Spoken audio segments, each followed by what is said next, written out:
À l'aéroport Charles de Gaulle, la foule cosmopolite donnait l'impression d'être partout sauf en France. Le cœur de l'aérogare grouillait de voyageurs venus des 4 coins du monde.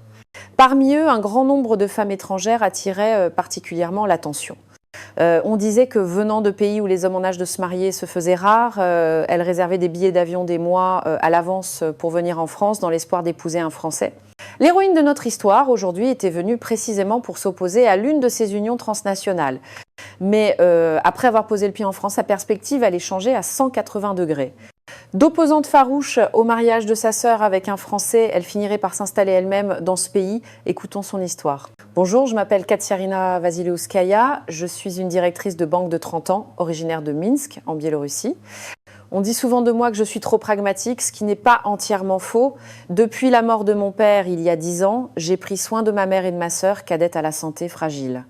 J'ai choisi la responsabilité plutôt que mes rêves, la stabilité plutôt que l'aventure. Chaque décision de ma vie a été prise pour ma famille. Et l'histoire que je vais vous raconter a complètement bouleversé mon existence. S'il vous plaît, écoutez-la jusqu'au bout.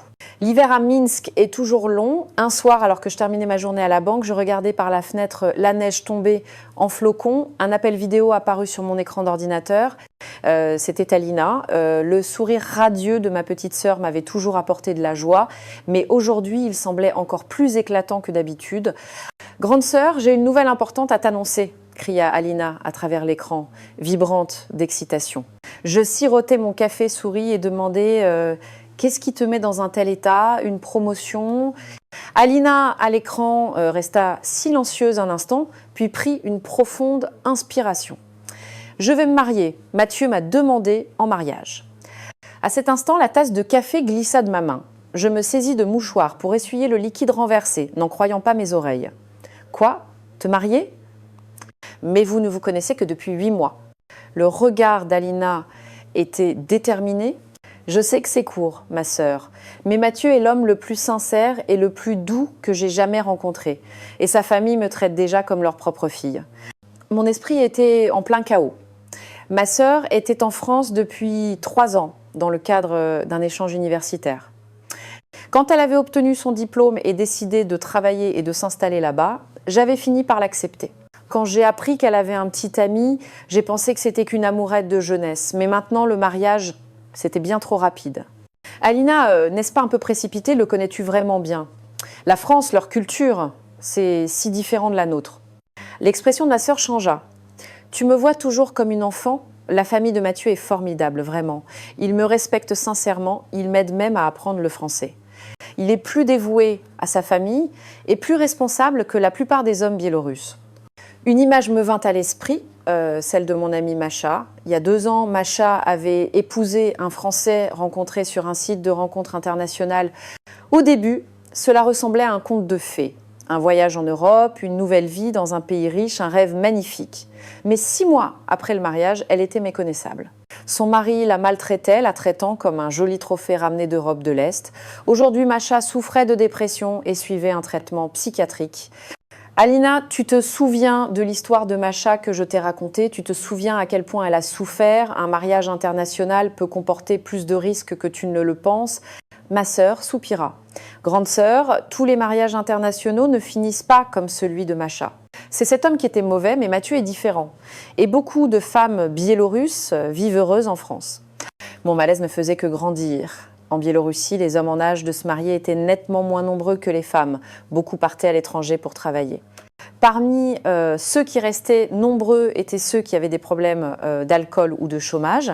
Dans ce contexte, nous, les femmes d'Europe de l'Est, étions souvent perçues comme des marchandises sur le marché du mariage international. Alina, s'il te plaît, réfléchis-y encore. Le mariage est une décision qui change une vie.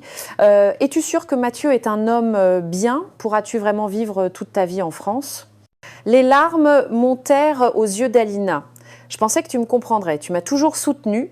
Pourquoi t'opposes-tu à mon bonheur maintenant? La conversation s'envenima. Je pensais agir pour le bonheur de ma sœur, mais Alina sentait que je tentais de contrôler sa vie. Alina, je n'essaie pas de te contrôler, je m'inquiète juste pour toi. Combien de femmes ai-je vu partir à l'étranger pour une vie meilleure et revenir brisées? La situation est complètement différente. Mathieu n'est pas comme ça. Pourquoi ne me fais-tu pas confiance ? Après une violente dispute, Alina finit par raccrocher en larmes. Je poussai un grand soupir, me prenant la tête entre les mains. Était-ce vraiment la meilleure façon de procéder ? Ma sœur avait toujours été mon pilier, mon trésor à protéger. Ce soir-là, en rentrant à la maison pour préparer le dîner, un cri s'éleva de la chambre de ma mère. Je me précipitai et la trouvai effondrée sur le sol, la main sur la poitrine.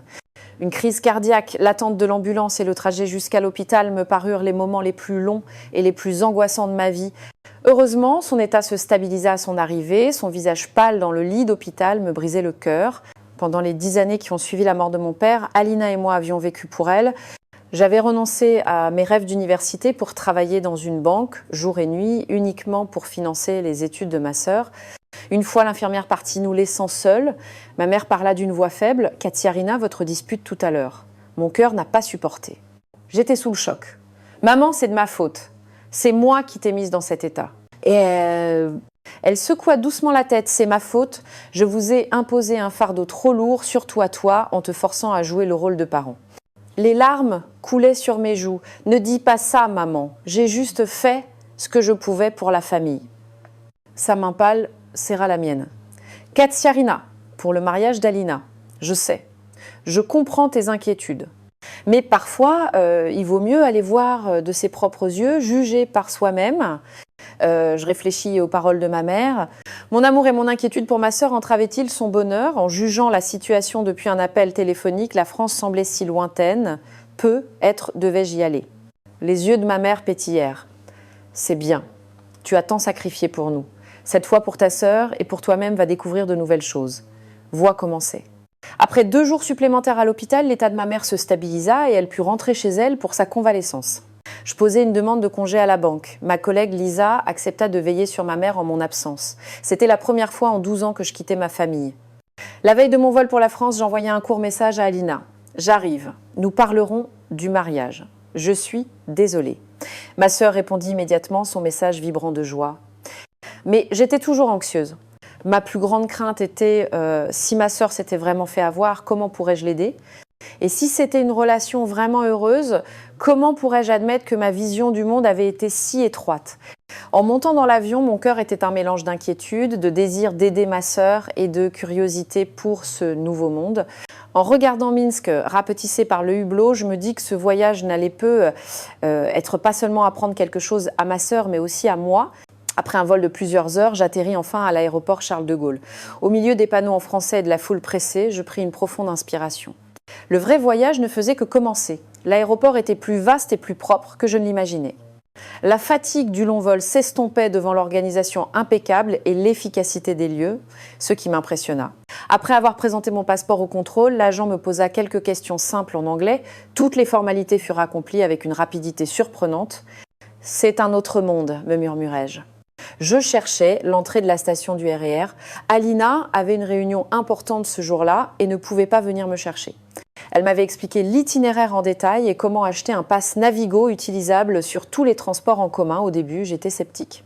Mais en prenant le RER B vers Paris, le paysage qui défilait par la fenêtre a commencé à déconstruire mes préjugés. La ligne d'horizon de la ville, parsemée de bâtiments haussmanniens et de gratte-ciel modernes, la Seine scintillant sous le soleil, tout semblait élégant et sophistiqué. Arrivé à la gare du Nord, le changement pour le métro me surprit à nouveau. Tous les panneaux, en plus du français, étaient traduits en anglais et dans d'autres langues. Le système d'affichage numérique omniprésent dans la station indiquait en temps réel l'heure d'arrivée des prochaines rames. À Minsk, une telle chose était inimaginable. Pour me rendre dans le quartier du Marais où vivait Alina, je pris la ligne de métro correspondante. C'était après l'heure de pointe, la rame était donc relativement peu remplie. Pourtant, de nombreuses personnes, smartphone à la main, étaient assises en silence. Cette atmosphère où chacun respectait l'espace personnel de l'autre était à la fois nouvelle et confortable. C'est alors qu'un homme d'âge mûr, visiblement ivre, monta en titubant dans la rame à la station suivante. Il s'assit en face de moi, une forte odeur d'alcool se dégageait de lui. Son regard vitreux se posa sur moi. Soudain, il commença à m'interpeller dans un anglais approximatif. « D'où tu viens ? Russie ? Ukraine ?» Je répondis brièvement « Biélorussie » en essayant de couper court à la conversation. Cependant, l'homme continua de parler, se rapprochant progressivement. La Biélorussie est réputée pour ses belles femmes. Tu es très jolie aussi. Pourquoi es-tu en France? Tu as un petit ami. La peur m'envahit. En terre inconnue, je ne savais pas comment gérer cette situation. Les autres passagers semblaient avoir remarqué la scène, affichant des mines mal à l'aise, mais sans intervenir directement. J'essayais de changer de place, mais l'homme me saisit le bras. Où tu vas? Reste un peu, on discute. Tu veux boire un verre? À cet instant, de l'autre côté de la rame, un agent de sécurité de la RATP en uniforme s'approcha rapidement. Étonnamment, je n'avais pas appelé à l'aide, mais il avait perçu la situation. « Monsieur, vous importunez cette passagère. Veuillez regagner votre siège », dit l'agent d'un ton ferme, mais courtois. L'ivrogne s'excita davantage, se mettant à crier « Quoi? Je veux juste parler avec une amie étrangère ». Alors que la situation dégénérait, l'agent de sécurité signala rapidement l'incident via son interphone. Et à ma grande surprise, lorsque nous arrivâmes à la station suivante, 2 policiers nous attendaient déjà sur le quai. « Comment est-ce possible ?» m'étonnais-je intérieurement. Un des policiers s'approcha calmement de l'homme ivre pour gérer la situation. Il était grand, impeccablement vêtu, sa voix était grave. Face à la résistance de l'homme, il le maîtrisa avec une fermeté calme mais décisive. « Monsieur, vous êtes en état d'ivresse, nous allons vous raccompagner. Veuillez coopérer. » Tandis que son collègue aidait l'homme à sortir, le policier s'approcha de moi et me demanda dans un anglais parfait « Est-ce que ça va? Vous n'êtes pas blessé ?» Je hochai la tête. « Non, ça va, merci. Je suis juste surprise par votre rapidité d'intervention. » Il sourit et expliqua « Le métro est équipé de caméras de surveillance. Le centre de contrôle surveille en temps réel. En cas d'incident, nous intervenons immédiatement. » Il s'appelait Julien. Il me demanda où j'allais et proposa de m'escorter pour s'assurer que j'arrive à destination en toute sécurité. Au début, je voulus refuser, mais craignant de me perdre dans cette ville inconnue, j'acceptai son offre. Après être sorti du métro, Julien m'expliqua brièvement la culture et les coutumes françaises. Son ton calme et son attitude prévenante me mirent peu à peu à l'aise. « Vous venez de Biélorussie, c'est ça, de Minsk ?» demanda Julien. « Oui, c'est exact », répondis-je, surprise. Il sourit et ajouta « En fait, mon ami Mathieu va épouser une Biélorusse. Il m'a dit qu'elle venait de Minsk. » À cet instant, je m'arrêtai net. « Alina ?» Les yeux de Julien s'écarquillèrent. « Oui ? Comment le savez-vous? Vous êtes sa sœur? Mathieu m'a dit que la sœur d'Alina arrivait aujourd'hui. » Cette coïncidence me laissa sans voix. Julien était le meilleur ami de Mathieu et Alina avait prévu de me les présenter tous les deux ce soir-là. Était-ce le destin ou un simple hasard? Guidés par Julien, nous arrivâmes à l'appartement d'Alina. En me voyant, ma sœur courut me serrer dans ses bras. Quand elle entendit comment j'avais rencontré Julien, elle afficha une expression d'incrédulité. « Oh, ma sœur, quelle façon de le rencontrer! J'avais justement prévu de vous présenter. » Sa voix était un mélange de joie et de surprise. Peu de temps après, Mathieu arriva. Il était encore plus charmant que je ne l'imaginais, dégageant une impression de bonté. Il me salua poliment en me serrant la main. Son sourire sincère fit peu à peu tomber mes défenses. « Katsiarina, enchantée de vous rencontrer enfin. Alina me parle souvent de vous. Mes parents nous ont invités à dîner ce soir. Cela vous dirait de venir ?» J'hésitai un instant, mais finis par accepter. Après tout, la famille de Mathieu était l'objectif de mon voyage. La famille de Mathieu vivait dans un appartement haussmannien dans le Marais. En ouvrant la porte, un accueil chaleureux et des arômes de cuisine m'enveloppèrent. La mère de Mathieu me traita comme sa propre fille et le père d'Alina me montra une sollicitude sincère. Sur la table, une variété de plats traditionnels français, bœuf bourguignon, coq au vin, gratin dauphinois et une tarte tatin faite maison par la mère de Mathieu dont la saveur était exquise. Pendant le dîner, le père de Mathieu parla avec précaution. « Katsiarina, vous êtes sûrement venue avec des inquiétudes. Sachez que nous considérons vraiment Alina comme un membre de notre famille. Et Mathieu est un garçon responsable. J'espère que vous lui ferez confiance. » En entendant cela, je posai mes couverts, observant attentivement leur visage. Ce que je percevais n'était pas de la fausseté ou de l'artifice, mais une sincérité authentique. Mes doutes commencèrent à se dissiper. Après le dîner, nous sommes allés nous promener au jardin du Luxembourg. Même s'il était tard, de nombreuses personnes faisaient de l'exercice ou discutaient dans le parc. Ce qui m'a particulièrement frappée, c'est de voir des femmes se promener seules. En Biélorussie, il serait trop dangereux pour une femme de sortir seule à cette heure, dis-je. Mathieu hocha la tête. La France n'est pas parfaite, mais en termes de sécurité, c'est l'un des pays les plus sûrs au monde, surtout à Paris. Yang. En regardant le paysage nocturne du parc scintiller sous le ciel, ma confusion grandissait. Cet endroit était complètement différent de ce que j'avais imaginé. des transports publics efficaces, des rues propres, un environnement sûr. Et surtout, Mathieu et sa famille aimaient et chérissaient sincèrement Alina. Mais une question persistait dans mon esprit. Devais-je vraiment laisser ma sœur vivre pour toujours dans ce pays étranger ? En pensant à ma mère en Biélorussie, à notre pays natal et à tous les souvenirs passés avec Alina, un malaise s'installa en moi. Sur le chemin du retour à mon hôtel, Julien m'attendait, il avait fini son service, il marcha à mes côtés naturellement comme un vieil ami, sa conversation fluide me mettait à l'aise. Alors, mis à part la première impression, la France est-elle comme vous l'imaginiez ? Demanda-t-il. Je répondis honnêtement, bien mieux que prévu, mais je ne suis pas encore complètement rassurée.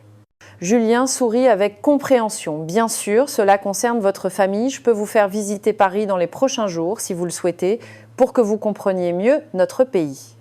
En lui disant au revoir dans le hall de l'hôtel, je repensais à ma journée. La France était vraiment différente du monde que je connaissais.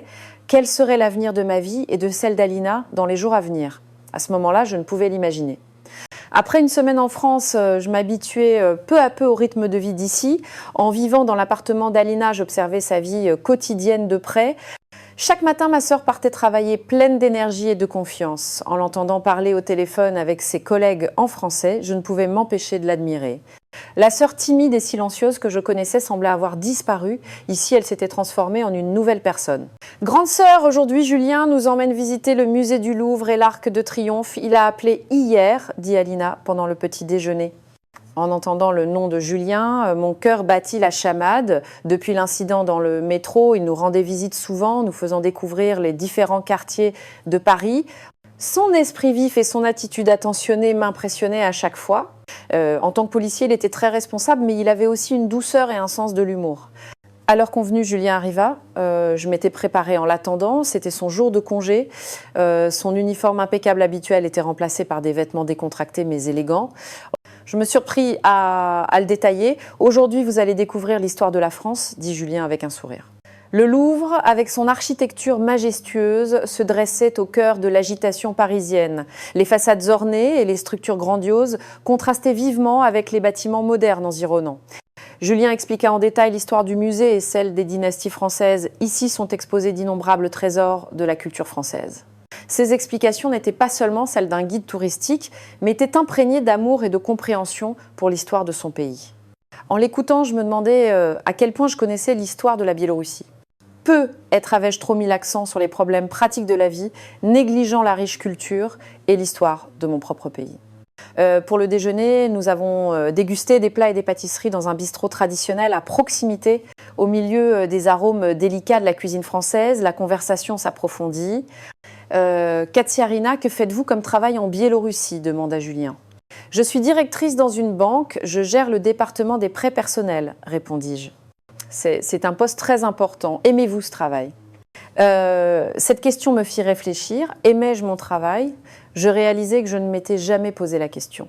Après la mort de mon père, pour subvenir aux besoins de ma famille, j'avais simplement dû trouver un emploi. C'était une question de responsabilité. Je ne peux pas dire que j'aime ça. C'est plutôt quelque chose que je dois faire, répondis-je honnêtement. Le regard de Julien s'adoucit. Et de quoi rêviez-vous ? Je voulais être médecin. En prononçant ces mots, ma voix trembla. Avant la mort de mon père, je préparais le concours d'entrée en médecine. Mais la réalité ne me l'a pas permis. À cet instant, des émotions longtemps refoulées refirent surface. Je n'avais jamais vécu pour mes propres rêves, choisissant toujours de faire passer ma famille en premier, de me sacrifier pour les autres. C'était toute ma vie. Dans le bus qui nous menait à l'Arc de Triomphe, Julien partagea sa propre histoire. Il voulait être écrivain, mais sur les conseils de sa famille, il était devenu policier. Cependant, il continuait d'écrire, n'ayant jamais abandonné son rêve de publier un roman. La vie ne se déroule pas toujours comme nous l'avions prévu, mais cela ne signifie pas que nous devons abandonner complètement nos rêves. Ces paroles me touchèrent profondément. En visitant le majestueux Arc de Triomphe, je pensais à mon petit appartement à Minsk. Dans cet espace exigu et oppressant, je vivais une vie répétitive. Mais en France, en seulement une semaine, j'avais vécu plus d'expériences qu'au cours des 10 dernières années. Au crépuscule, nous sommes allés au Pont des Arts. La vue sur la ville sous le soleil couchant était à couper le souffle. Qu'est-ce que c'est ? demandai-je en désignant les innombrables cadenas accrochés au pont. On appelle ça les cadenas d'amour. Les couples écrivent leur nom dessus et les accrochent ici pour symboliser leur amour éternel, expliqua Julien. Je tendis instinctivement la main. Ces petits morceaux de métal portaient l'amour et les promesses de quelqu'un. Je ne sais pourquoi, cela me rendit un peu envieuse. Dans ma vie, je n'avais jamais eu le temps ni l'énergie de poursuivre l'amour. Les problèmes pratiques passaient toujours en premier. Les émotions étaient un luxe. Quand vous retournerez en Biélorussie, quels sont vos projets ? La question de Julien interrompit mes pensées. Quand je rentrerai, comment sais-je ? Puis-je m'arrêter ? Rien ne serait différent. Retourner à la banque, à ces journées suffocantes. Il semblait n'y avoir pas d'autre choix que de continuer à vivre la même vie. En descendant du pont, nous nous sommes assis dans un café à proximité. Le visage de Julien devint sérieux. Katsiarina, en fait, dès la première fois que je vous ai vu, j'ai été attirée par vous. Cette confession inattendue fit battre mon cœur plus vite. Julien continua, j'ai appris par Alina à quel point vous vous êtes sacrifié pour votre famille, mais je pense que parfois nous devons aussi penser à notre propre bonheur. Je ne savais pas quoi répondre, restant silencieuse. Ce genre d'émotion, ce genre de situation était trop nouveau pour moi. En le regardant dans les yeux, je pouvais sentir sa sincérité. Alors que je réfléchissais à ma réponse, mon téléphone sonna. C'était un appel de Lisa, l'amie, qui s'occupait de ma mère en Biélorussie. Sa voix tremblait. « Katsiarina, l'état de ta mère s'est de nouveau aggravé. Elle est à l'hôpital. » Je me sentis glacée jusqu'aux os. La nouvelle de la rechute de ma mère fit le vide dans mon esprit. La pensée que je devais rentrer immédiatement s'imposa. J'ai compris. Je rentre dès que possible. Après avoir accroché, je regardais Julien, confuse, sans voix. « Que s'est passé-t-il » demanda-t-il, inquiète. Ma mère, elle est tombée malade. Elle est à l'hôpital. Son état est grave. Ma voix tremblait. Julien se leva immédiatement. « Quoi qu'il arrive, je vais vous aider. Allons voir pour un billet d'avion. » Sur le chemin du retour à l'hôtel, Julien resta à mes côtés. En expliquant la situation à Alina et en réservant un billet d'avion, il me soutint énormément. Son calme et son aide concrète m'ont permis de tenir le coup. Cette nuit-là, en nous disant au revoir dans le hall, le visage de Julien était sérieux. « Quelle que soit votre décision, je vous soutiendrai. Si vous décidez de revenir, je vous attendrai ici. » En entendant cela, les larmes montèrent aux yeux. En Biélorussie, je n'avais jamais ressenti cela auparavant. Quelqu'un qui comprenait ma situation, qui me soutenait sans condition. Cela m'apporta un réconfort sans précédent. De retour dans ma chambre, en faisant ma valise, j'étais submergée par des émotions complexes. L'inquiétude pour ma mère, la question du mariage de ma sœur et mes sentiments pour Julien, tout s'en mêlait. En regardant le paysage nocturne de Paris par la fenêtre, je réalisais qu'en ce court laps de temps, j'avais commencé à penser à moi-même, à ma propre vie. L'expérience ici était en train de me changer. Le lendemain matin, Alina m'accompagnait à l'aéroport. Devant le hall des départs, ma sœur me serra fort dans ses bras. « Grande sœur, que penses-tu de mon mariage avec Mathieu ?» demanda Alina prudemment. Je réfléchis un instant, puis répondis sincèrement « Au début, j'étais vraiment inquiète, mais maintenant, si tu es heureuse, je le suis aussi. Mathieu semble être un homme bien. » Les larmes montèrent aux yeux d'Alina. « Merci, merci beaucoup. » Juste avant l'embarquement, Julien arriva à l'aéroport. Il tenait une petite boîte cadeau dans sa main. « C'est une tisane française pour votre mère. On dit que c'est bon pour la santé, dit-il un peu gêné. » À cet instant, j'ai su que j'avais des sentiments particuliers pour cet homme. Même si je ne savais pas si je reviendrais, si c'était un adieu définitif. Mais une chose était claire. Ce court voyage en France avait changé ma vie pour toujours. Alors que l'avion décollait, en regardant par le hublot, je vis le paysage de Paris rapetissé. Ce qui m'attendait était une décision importante. La responsabilité de prendre soin de ma mère, d'accepter le mariage de ma sœur et peut être de trouver le courage pour mon propre bonheur. Le voyage de retour en Biélorussie fut plus léger qu'à l'aller. Malgré mon inquiétude pour la santé de ma mère, une idée audacieuse germait au fond de moi. Pourrais-je envisager de m'installer en France? Cette pensée initialement faible devint de plus en plus claire à mesure que l'avion approchait de Minsk. L'air à Minsk était plus froid, plus lourd qu'à Paris. Je me suis précipitée à l'hôpital. En voyant le visage pâle de ma mère, mon cœur se serra. Bien qu'elle me tienne la main et me sourie faiblement, je pouvais lire une fatigue plus profonde dans son regard. « Katsiarina, tu es revenue. Comment va Alina ?» La voix de ma mère était très faible. « Elle va bien, maman. Ne t'inquiète pas. » Je lui serrai la main. Après avoir parlé avec le médecin, la situation était claire. La fonction cardiaque de ma mère continuait de se détériorer. Elle avait besoin d'un traitement spécialisé et les limites du système médical biélorusse étaient l'avis franc du médecin. Cette nuit-là, assise sur une chaise dans la chambre d'hôpital, regardant ma mère endormie, je me mis à réfléchir. Mon voyage en France tournait en boucle dans ma tête, mes conversations avec Julien, la chaleur de la famille de Mathieu et toutes les possibilités que j'avais entrevues. Une pensée surgit, peut-être était-ce un signe du destin. Pour le traitement de ma mère et pour commencer une nouvelle vie, déménager en France.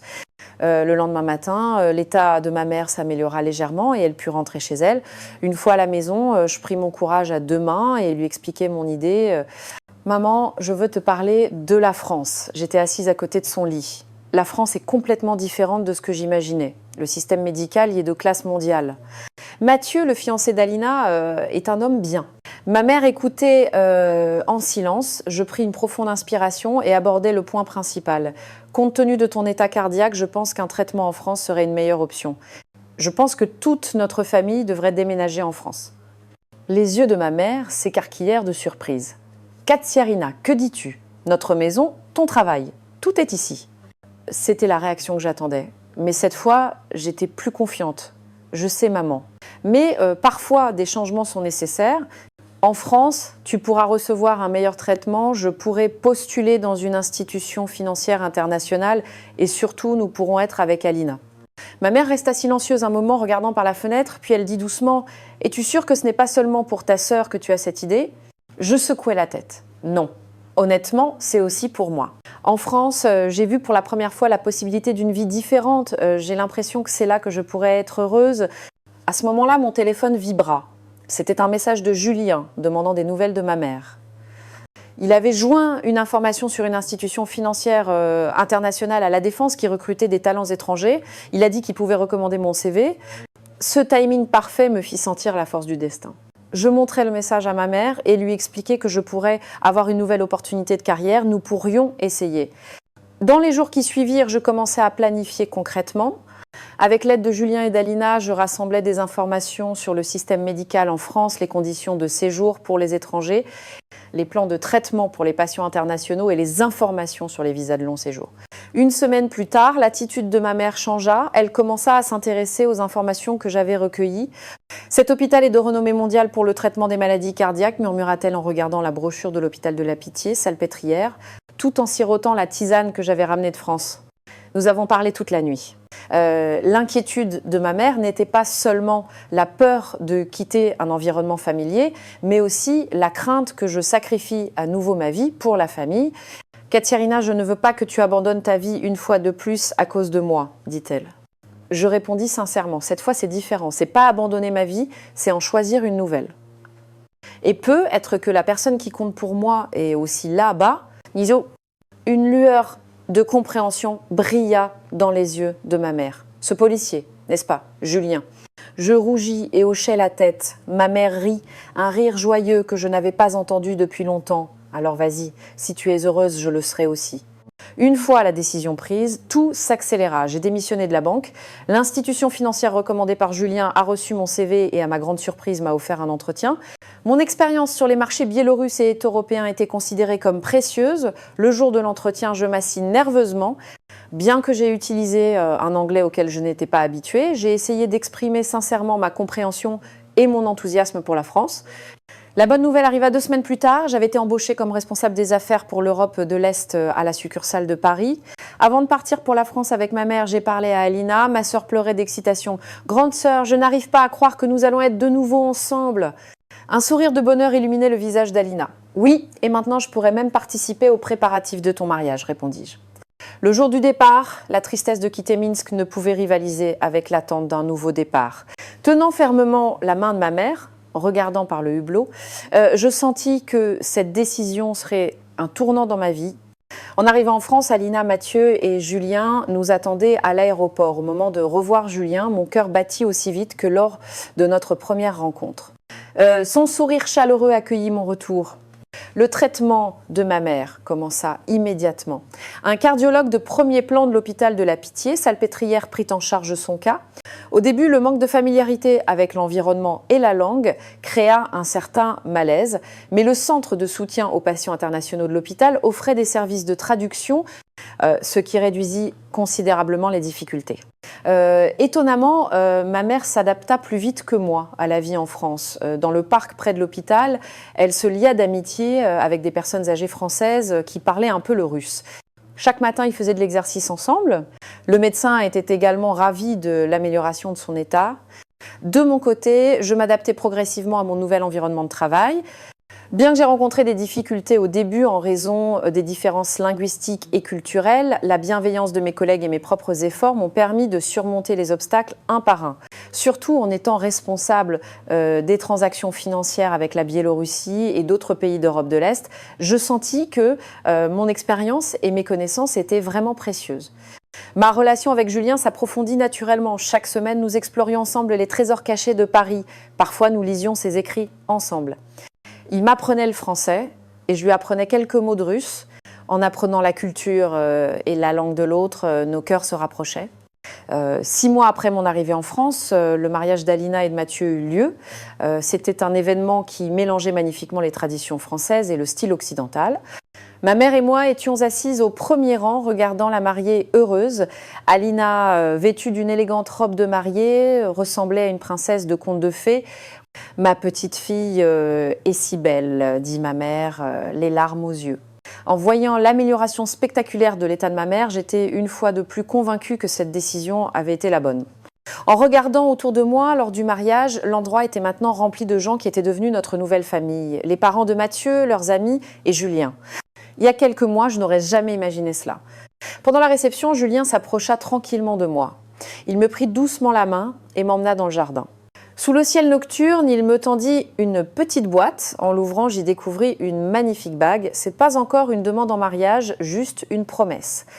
Je veux passer plus de temps avec toi. La voix de Julien était chaleureuse et sincère. J'étais sans voix, submergée par l'émotion.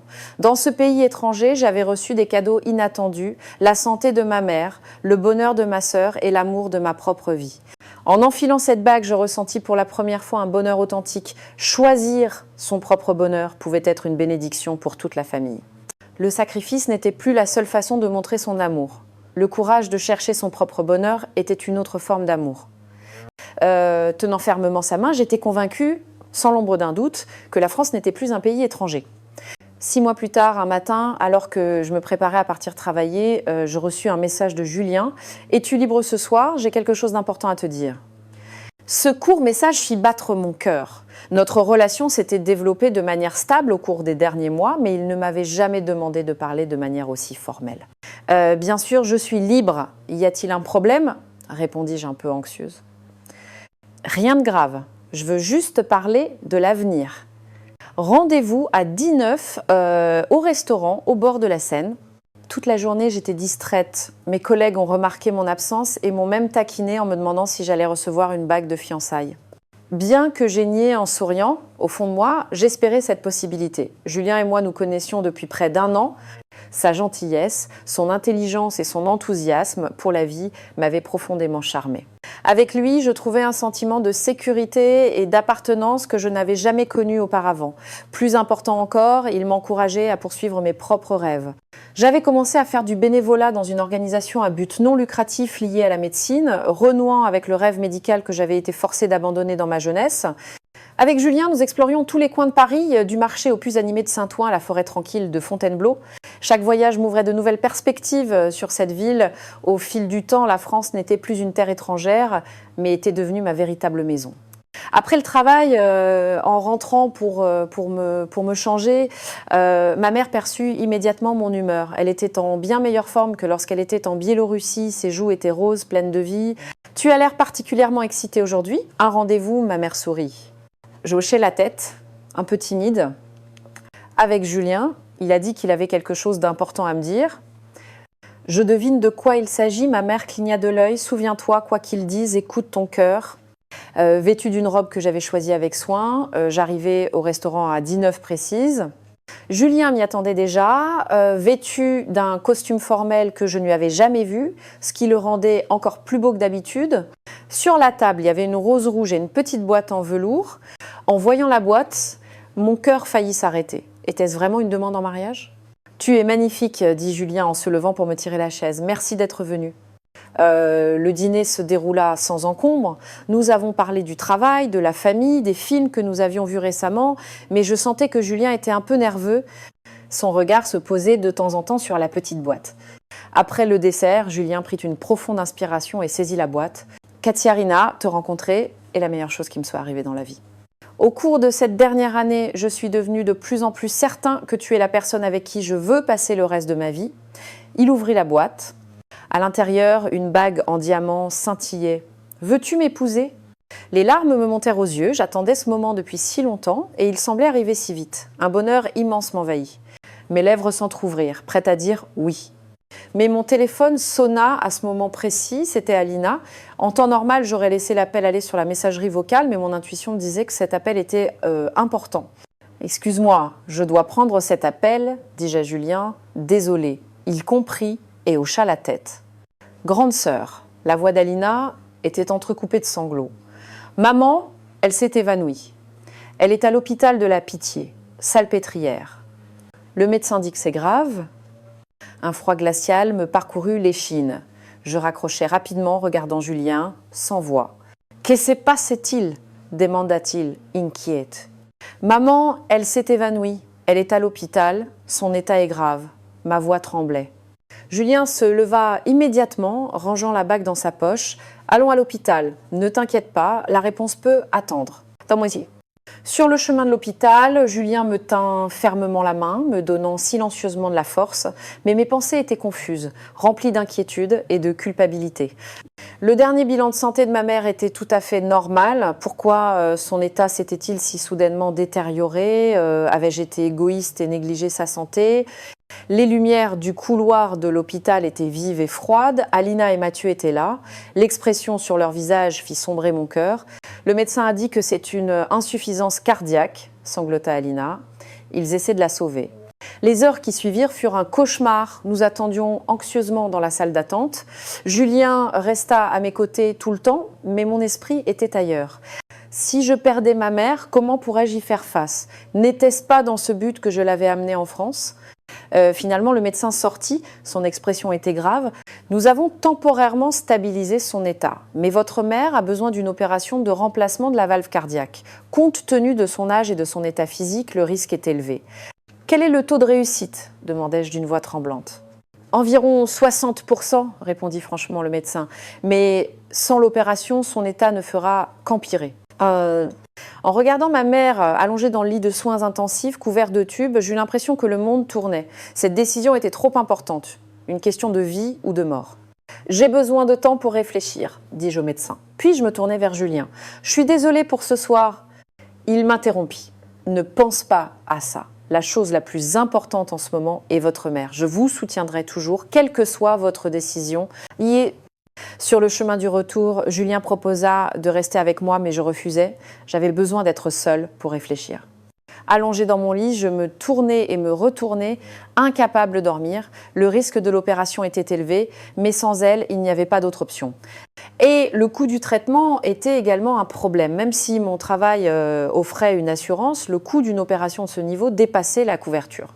Ce qui me faisait encore plus mal, c'était la question au fond de mon cœur. Amener ma mère en France était-il une erreur? Si elle était restée en Biélorussie, aurait-elle été plus en sécurité? Ma décision égoïste lui avait-elle fait du mal? Après une nuit blanche, je me rendis à l'hôpital tôt le matin pour voir ma mère. Elle était réveillée. Bien que faible, elle était consciente. « Katsiarina », dit-elle doucement, « ne t'inquiète pas, j'ai parlé au médecin, je veux faire l'opération. » Ah... Je lui pris la main. « Maman, le risque est trop élevé. Peut-être devrions-nous envisager d'autres options ou même retourner en Biélorussie. » Ma mère secoua la tête fermement. « Chaque jour passé ici a été le plus heureux de ma vie. En vous voyant, toi et Alina, trouver l'amour, je ne demande rien de plus. » Les larmes coulaient sur mes joues. « Non, maman, tu iras bien. Je trouverai un moyen de payer l'opération. Je n'abandonnerai pas. » Après être sortie de la chambre, je contactai immédiatement ma banque pour demander un prêt. Mais comme je ne travaillais en France que depuis peu de temps, le montant approuvé était insuffisant. J'ai même envisagé de vendre notre maison en Biélorussie, mais cela prendrait du temps, un temps que l'état de ma mère ne nous laissait pas. Alors que j'étais au désespoir, Julien arriva à l'hôpital avec une nouvelle inattendue. J'ai parlé à Mathieu, il dit que nous avons trouvé une solution. Tu te souviens que j'ai parlé de mon ami qui est chirurgien cardiaque? Il est prêt à faire l'opération et à réduire considérablement les frais. De plus, le père de Mathieu est membre du conseil d'administration de l'hôpital. Il va débloquer un fonds spécial pour aider. Je le regardais, stupéfaite. Comment est-ce possible ? En France, nous accordons une grande importance à la famille Katsiarina, dit Julien doucement. Vous, Alina, et votre mère faites partie de notre famille. Nous ne vous laisserons pas affronter cela seul. À cet instant, je me jetai dans les bras de Julien, fondant en larmes.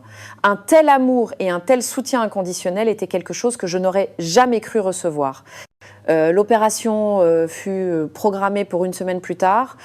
Pendant ce temps, je restais à l'hôpital pour être avec ma mère. Julien venait tous les jours apportant de la nourriture, des livres et un soutien infini. Alina et Mathieu se relayaient pour veiller à ce que ma mère ne soit jamais seule. La veille de l'opération, après que tout le monde soit parti, ma mère me prit la main. Ses yeux brillaient de sagesse. Katsiarina, quel que soit le résultat de demain, je veux que tu saches que venir en France a été la meilleure décision que j'ai jamais prise. En te voyant, toi et Alina trouver l'amour, je ne demande rien de plus. Elle s'arrêta un instant. Julien t'a demandé en mariage, n'est-ce pas ? J'écarquillai les yeux. Comment le sais-tu ? Ma mère sourit. Une mère sait tout. As-tu dit oui ? Je murmurai doucement. Pas encore. Fais-le, dit ma mère avec conviction. C'est un homme bon. Il te rendra heureuse. Tu mérites d'avoir ta propre vie et ton propre bonheur. Le lendemain, l'opération dura 6 heures. Ce fut la plus longue attente de ma vie. Julien resta à mes côtés tout le temps, me tenant la main, m'encourageant sans un mot. Finalement, le chirurgien sortit de la salle d'opération, fatigué mais souriant. L'opération a été un succès. Votre mère est une vraie battante. Elle va s'en sortir. En entendant cette nouvelle, mes jambes flageolèrent. Heureusement, Julien me rattrapa. La joie, le soulagement et la gratitude m'envahirent. Cette nuit-là, dans le petit parc près de l'hôpital, je parlais à Julien de sa demande en mariage. Ma réponse est oui, je veux t'épouser. Cette crise m'avait fait comprendre à quel point la vie était fragile et à quel point l'amour était précieux. Un sourire radieux illumina son visage. Il sortit à nouveau la bague et la passa délicatement à mon doigt. « Je te promets de tout faire pour te rendre heureuse, dit-il. Nous affronterons tous les défis de la vie ensemble. Sous le ciel nocturne, nous nous sommes promis de passer notre vie ensemble. » À cet instant, j'ai enfin compris que la vraie maison n'est pas seulement un lieu, mais un sentiment d'appartenance, le sentiment d'être aimé et accepté. De Minsk à Paris, du doute à l'acceptation, de la responsabilité à l'amour, mon voyage avait été plein de rebondissements inattendus. Mais chaque étape m'avait conduite à une meilleure version de moi-même et à une vie meilleure. Sous le soleil de France, entourée de ceux que j'aime, j'ai enfin compris. Parfois, la plus grande aventure est de poursuivre son propre bonheur et le plus grand courage est de s'autoriser à être aimé. Après l'euphorie du mariage, une nouvelle vie s'installa peu à peu. Julien et moi avons acheté un petit appartement au bord de la Seine, non loin de chez ma mère et d'Alina.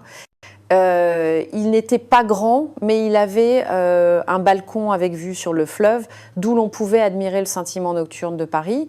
C'est la maison de mes rêves, dis-je à Julien le jour de notre emménagement. Il me serra dans ses bras. Tant que je suis avec toi, n'importe quel endroit est ma maison. Oui.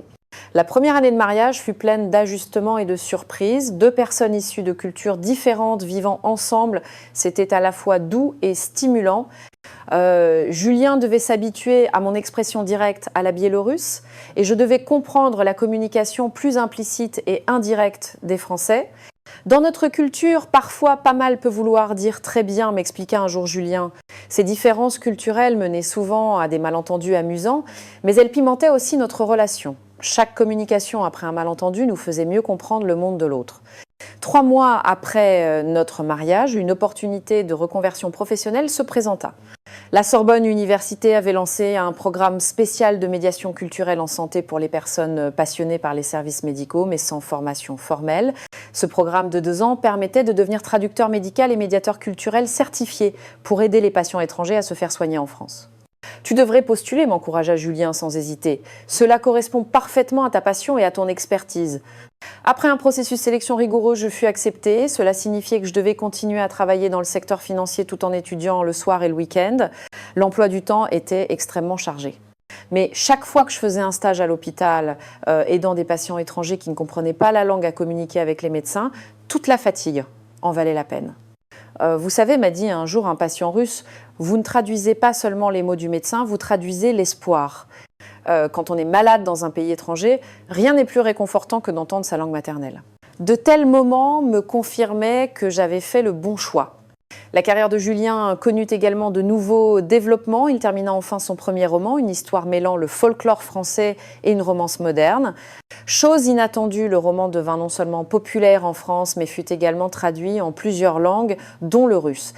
« Imagine, dit-il stupéfait, mon livre sera lu dans ton pays. Le monde est vraiment petit. » En voyant sa joie de devenir écrivain, je me sentis extrêmement heureuse. Nous devenions de meilleures personnes en nous encourageant mutuellement. La santé de ma mère resta stable. Elle n'était plus seulement une patiente nécessitant des soins, mais était devenue un membre de la communauté. Elle rejoignit un club local pour seniors expatriés, participant à diverses activités avec des retraités du monde entier.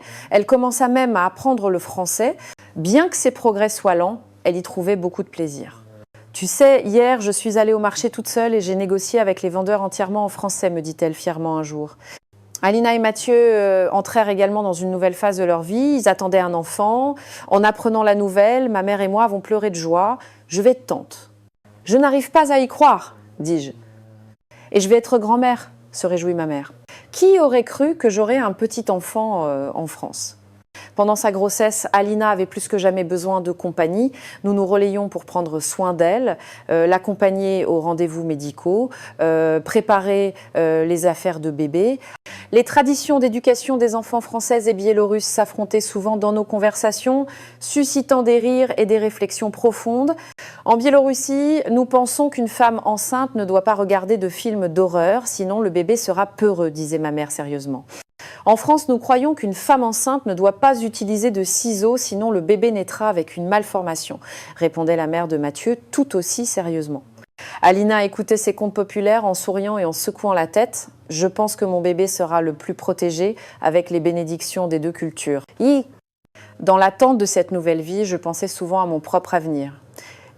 Julien et moi avions également discuté de nos projets d'avoir des enfants, mais nous avions décidé d'attendre 1 an ou 2 jusqu'à ce que ma formation médicale soit terminée. Nous avons tout le temps, me rassurait toujours Julien, réalise d'abord tes rêves professionnels. Sa compréhension et son soutien m'ont fait une fois de plus apprécier que le destin m'ait amené à ses côtés. 2 mois avant notre premier anniversaire de mariage, je reçus une surprise spéciale. Ma candidature avait été sélectionnée pour un projet de promotion de la santé communautaire dans un hôpital renommé de Paris. C'était un poste à temps partiel me permettant d'utiliser mon temps libre pour participer à un travail lié à la médecine, renouant avec le rêve médical que j'avais abandonné dans ma jeunesse. « Tu vois, dit Julien, ravi, la vie est toujours pleine de possibilités. Peut-être que tu pourras vraiment raviver ton rêve de médecine. » Ces paroles me firent penser que peut-être, il n'était vraiment pas trop tard. Pour notre premier anniversaire de mariage, Julien m'emmena au restaurant au bord de la Seine où nous avions eu notre premier rendez-vous. Assis à la même table, tout autour de nous semblait n'avoir pas changé, mais nous savions que nous n'étions plus les mêmes. « Il y a 1 an, jour pour jour, j'ai failli te demander en mariage ici même, sourit Julien nostalgique. Puis j'ai été interrompu par un appel téléphonique. Le destin a ses propres plans. » Je lui pris la main. Cet accident a rendu nos sentiments encore plus forts. Après le dîner, nous nous sommes promenés le long de la Seine. La brise nocturne caressait doucement nos visages. Les lumières de Paris se reflétaient sur l'eau, comme des étoiles tombées sur terre. « Si tu pouvais remonter le temps, ferais-tu un choix différent ?» demanda soudainement Julien. Je m'arrêtai, le regardant droit dans les yeux. Non. Même en sachant que je devrais affronter toutes les difficultés et les incertitudes, je choisirais quand même de venir en France, de te rencontrer, de choisir tout cela. Il me serra dans ses bras, me murmurant à l'oreille « J'ai beaucoup de chance, c'est ton courage qui t'a mené jusqu'à moi. » Sur le chemin du retour, je reçus un message d'Alina. Elle commençait à avoir des contractions et se dirigeait vers l'hôpital. Nous avons immédiatement changé de direction et nous sommes précipités à l'hôpital. Quand nous sommes arrivés, Mathieu attendait devant la salle d'accouchement. Ma mère était assise en silence à côté, priant. « Comment va-t-elle » demandai-je anxieuse. « Le médecin dit que tout est normal mais que cela prendra du temps » répondit Mathieu, la voix tremblante d'excitation. Les heures qui suivirent, nous avons attendu nerveusement devant la salle d'accouchement. Julien nous a apporté du café et des sandwichs. Ma mère tricotait sans arrêt une couverture pour bébé, une nouvelle compétence qu'elle venait d'apprendre. À 3h17 du matin, le cri d'un bébé retentit, brisant le silence de l'hôpital. Peu de temps après, une infirmière sortit et annonça que c'était un garçon en parfaite santé. La mère et l'enfant allaient bien. Quand nous avons été autorisés à entrer dans la chambre, j'ai vu Alina, fatiguée mais heureuse, serrant le petit bébé dans ses bras. Elle leva les yeux vers nous, un sourire radieux sur le visage. « Venez voir votre neveu, dit-elle doucement. Michael, nous avons décidé de lui donner un nom qui soit à la fois biélorusse et français. » En tenant prudemment cette nouvelle vie, une émotion indescriptible m'envahit. Cette petite vie reliait deux cultures, deux histoires. C'était un nouveau départ pour notre famille. « Bienvenue au monde, Michael, murmurai-je. Tu as une famille spéciale qui s'étend sur la moitié du globe, mais qui est unie par l'amour. » À cet instant, debout dans cet hôpital parisien, tenant dans mes bras un bébé aux origines biélorusses et françaises, je ressentis un profond sentiment de plénitude. La vie ne se déroule pas toujours comme nous l'avions prévu, mais elle nous réserve souvent de meilleures surprises. En rentrant à la maison au petit matin, la lumière de l'aube filtrée par la fenêtre du salon, Julien et moi étions affalés sur le canapé savourant ce moment de calme. « À quoi penses-tu » demanda-t-il en me voyant pensive. « Je pense à la magie de la vie, répondis-je. Je suis venue en France pour convaincre Alina de ne pas épouser un Français. Maintenant, j'ai épousé un Français, toute ma famille est ici et j'ai même un neveu né en France. » Julien rit. « Parfois, nous pensons que nous prenons des décisions, mais en réalité, ce sont les décisions qui nous façonnent. » Il avait raison. Il y a des années, je suis venue en France pour empêcher ma sœur de se marier. Aujourd'hui, non seulement j'ai trouvé le véritable amour, mais j'ai aussi construit une nouvelle identité et une nouvelle mission sur cette terre. Du doute à la compréhension, de la peur au courage, de la responsabilité à l'amour, mon cœur a parcouru un voyage bien plus long que la géographie. Merci, dis-je en me blottissant contre l'épaule de Julien. Me remercier de quoi ? Demanda-t-il curieux. Merci de m'avoir montré les possibilités de l'amour, merci de m'avoir encouragé à poursuivre mes rêves, merci de m'avoir aidé à redéfinir le mot maison. Il m'embrassa tendrement le front. C'est tout à mon honneur. Na. Par la fenêtre, le ciel de Paris s'éclaircissait peu à peu. Un nouveau jour commençait. Dans cette ville autrefois étrangère, désormais remplie d'amour et d'espoir, Julien, moi et notre famille continuerions d'écrire notre histoire. Une histoire d'amour qui transcende les cultures, une histoire de courage et de croissance, une histoire sur la découverte de sa vraie maison.